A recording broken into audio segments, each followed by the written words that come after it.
Ang isa sa pinakatanyag na promoter sa boxing sa buong mundo na si Barbaro Mayaba, sobrang prangka kay Manny Pacquiao at mas bumili pa sa current unified super bantamweight champion na sina Uya Inoue. Ang dahilan alamin. Shakur Stevenson hindi muna lalabanan ng current WBO super featherweight world champion na si Emmanuel Navarrete.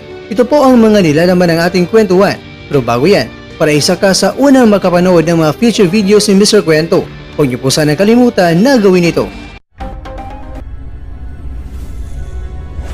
Please subscribe to Kwentong Iba na Kwento. Alright. Like, share, and subscribe.